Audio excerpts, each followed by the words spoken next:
Hello and welcome to the New World Review, your source for everything anime and manga, so long as that anime and or manga is Hunter x Hunter, otherwise we seem to have difficulty making videos. But today we are here once again to focus on one of my greatest loves in all of media, Hunter x Hunter. But instead of singing its well-earned praises as per usual, I'd actually like to talk about some things that tend to really annoy me about Hunter x Hunter. Because it is a really strange series that I both loved and hated when going through it for the first time, and while I will say that those things I disliked become much more clear and easier to accept with every reread or rewatch, there are still features about it today that I do have difficulty reconciling. Hunter x Hunter is not perfect, absolutely nowhere near it. And in fact, the way I think of it is that Hunter x Hunter is one of the world's largest but uncut and unrefined gems. It holds massive value, but not in a particularly clean way. And that, by the way, is not necessarily a bad thing. Nothing I'm going to be discussing here is objectively bad. They're just things that do annoy me personally, but at the same time, I will begrudgingly admit that they are essential in making Hunter x Hunter what it is. Just like how you, dear viewer, are essential in making this channel what it is by subscribing to the New World Review and thus receiving regular Hunter x Hunter content uploaded straight into your YouTube feed. So please do join our association and let's keep this series alive during the darkest of hiatuses. And before I really get into things, I just want to say that I will not be mentioning the art. When talking about any detracting features of Hunter x Hunter, the manga art is probably one of the most commonly brought up, which is usually only done so by people who have read online scans of the weekly releases published in Shonen Jump, which, to be fair, they can be glorified storyboards.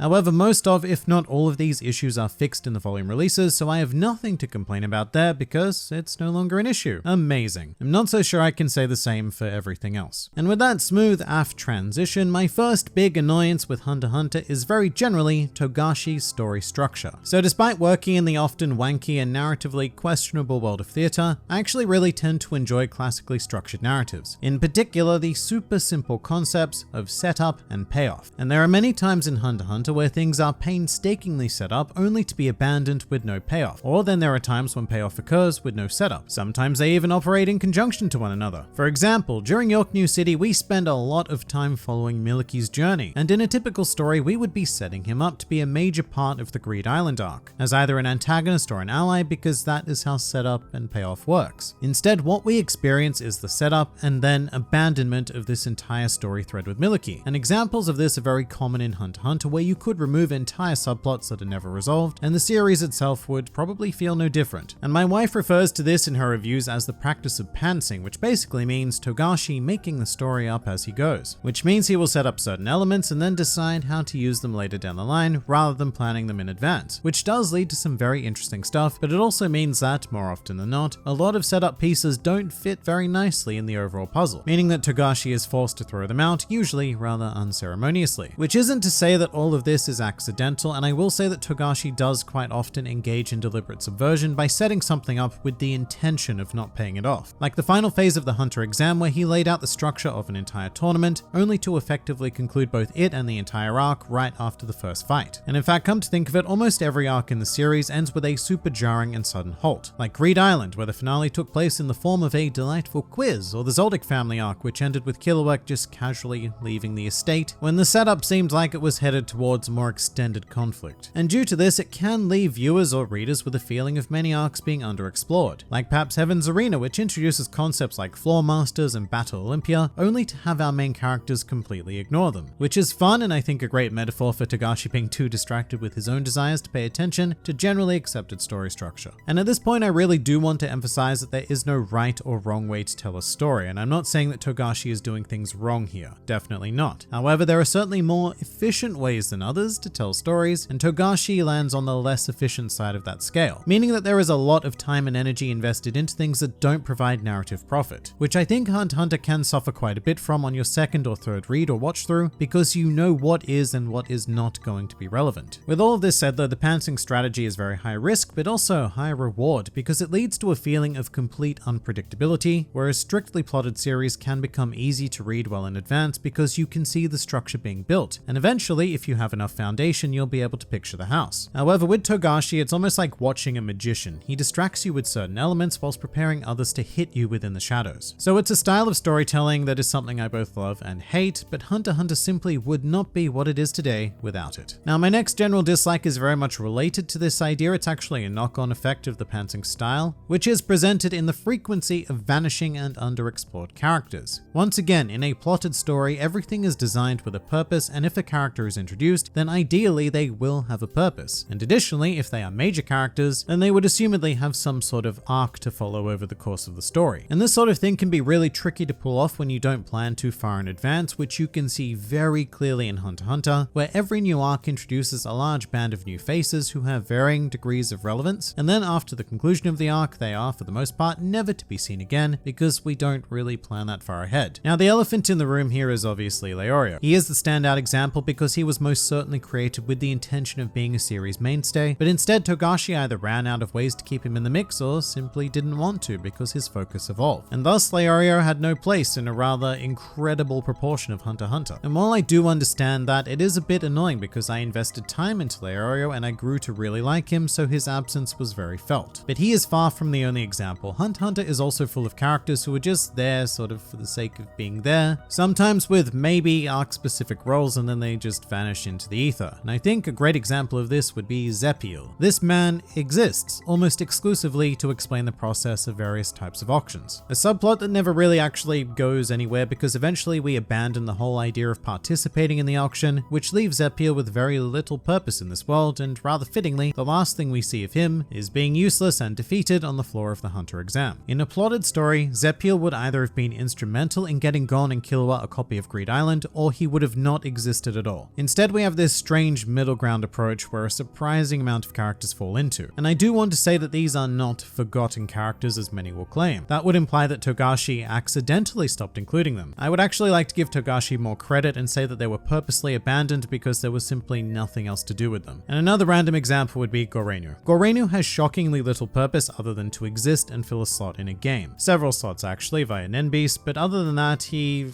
I don't know why he exists. And I don't care either. I mean, I like Goreinu, but I feel like I don't really know anything about him, and furthermore, I don't necessarily want to. He's just there, and then he's not. Now, this idea does have its advantages though, because as much as I prefer characters with a grand purpose, what this does is create a more realistic impression of the Hunter x Hunter world. To illustrate, we have individuals like Wing who are incredibly important to a singular section of story, and then they appear maybe a couple of times in irrelevant capacities afterwards. And I actually really like that we leave Wing and Zushi behind to do their own thing while we continue with Hunter x Hunter. And I would say the same for Kurapika, Bisky, the Hunter Association at large, and yes, even Leorio, which is contradictory to how I started this point, but that's why it's conflicting. I both love and hate Togashi's willingness to let characters go in favor of introducing new ones whose inevitable fate is also to disappear. In a weird way, it makes the world feel so much richer because we have that expansive breadth of characters to work with, but their implementation, or lack thereof, does irk me quite a bit. Which also kind of leads into my third big gripe, which is that I honestly don't feel like I truly understand the world of Hunter x Hunter. The thing about the first 2 points, introducing unexplored concepts or vanishing characters, is that it leads to a shallow overall picture of this world. And not only that, but the very nature of this planet or whatever it is seems to change with every arc. The Hunter exam painted this world as a highly dangerous, almost magical place, whereby after leaving the safety of Whale Island, anything goes. And this idea is then immediately contrasted by an arc that takes place in a civilized metropolis with no hints of supernatural or bizarre happenings outside of secret menus. These ideas could not be more of a stark contrast, and it paints a very jagged picture of the world. And looking at a map doesn't actually help me reconcile the Hunter x Hunter world either. Firstly, because so many well-known locations aren't even identified on the map. For example, I can't tell you where Whale Island is, or Meteor City, or the Luxo province where the Kurt clan once lived. I can't tell you where any of those things are. They could be quite literally anywhere. Meanwhile, in a very inconsistent nature, I can give you the exact locations of every stage of the Hunter exam. They're all right here on unnamed continent number 3, which is very specific but also frustratingly vague. I really don't like that I know exactly where some things are, and I know nothing about where other things are. And even the things that I know where are, I don't like that I don't know the name of the continent that they're on. And I also think the series does a very questionable job of differentiating between some major locations. Like the Hunter Association headquarters, we just got shown a miscellaneous city. And if you're not really paying attention to the series at this point, you'd just go, huh, well that's York New City, because that's the only city I know of, but it's not. The association headquarters is in Swadani City, which is located on unnamed continent number 4. And this is also where Heaven's Arena is, although once again, Heaven's Arena is in a completely different unnamed city on an unnamed continent, which is like 3 metropolises that are mostly only differentiated by one central building. Otherwise, aesthetically, culturally, and just generally atmospherically, they all feel like the same place. And I get that stuff like this won't annoy everyone, and most most people probably don't care whatsoever, but I personally like having an internal compass for the world I'm invested in. Stuff like Game of Thrones would be a beautiful example because I always know exactly where I am in relation to everything else because the map makes sense and isn't just a flipped world map with arbitrary designations. But maps aren't even the key thing because even in a series with no maps like One Piece, I still feel like I more or less know where I am at any given point. For example, right now we're on Wano, which I can't point to exactly on a map, but I can tell you that it's right here in the New World, which is sandwiched by the red line on two sides as well as North and West Blue on the other. It's not overly specific, but it's a good general enough idea. And to be fair, sometimes Hunter x Hunter does really well in this respect, like the locations of NGL and East Gorteau during the Chimera Ant arc. They are geographically remarkable, planned, and placeable. I always know where I am and what sort of culture I'm involved in during the Chimera Ant arc. Meanwhile, if we're on Whale Islands though, I can't tell you where that is, which means I have no compass in operation and that annoys me. I really wish more effort was given to actually detailing this world, because right now we've been told of this magical dark continent, which is endlessly fascinating, but at the same time I feel like we're heading there, leaving the vast majority of this human realm completely unexplored, so I don't know. I just wish the series was more consistent with caring about the world itself, but that would require more plotting, which would mean Togashi adopting an entirely different mechanism of story crafting. So I will take the shaky world in exchange for the fantastic work we do get. This is in no way a deal breaker for me, in fact nothing I've mentioned here today is, which is odd because basically what I've said when you think about it is that in Hunter x Hunter what annoys me is the story, the characters, and the world. You know, just the complete narrative trifecta. Togashi does all of these basic elements in very strange ways, which more often than not do work to the advantage of Hunter x Hunter, but in a very unrefined way, which to put into a positive term would be raw. Hunter x Hunter is a glimpse into Togashi's raw consciousness. Whatever or whoever he's interested in at the time, he will put on page. Sometimes those stories and characters will lead absolutely nowhere, but that's also a nice touch of tangible reality injected into Hunter x Hunter, because very often in real life endeavors lead nowhere and we lose track of the people around us, leading us to discover new people and new paths forward. For a shonen manga, Hunter x Hunter is very reflective of life, which means that it can be an unsatisfying story because in many ways it follows the whims of reality much more so than its nature as a story, and I both love and hate that. But what I will say is that it never delves too far into either of those areas. Togashi, in an effort that can only be described as somehow, straddles that line just perfectly enough to make Hunter x Hunter one of the most unique experiences in all of media. But what do you guys think? Please do leave your thoughts in the comments below or even join my Discord server. And if you're keen for some more Hunter x Hunter content, then please do go and check out some of my other videos or even subscribe to the channel for regular Hunter x Hunter glory delivered straight into your YouTube feed. But for now, this has been the New World Review, and I'll see you next time.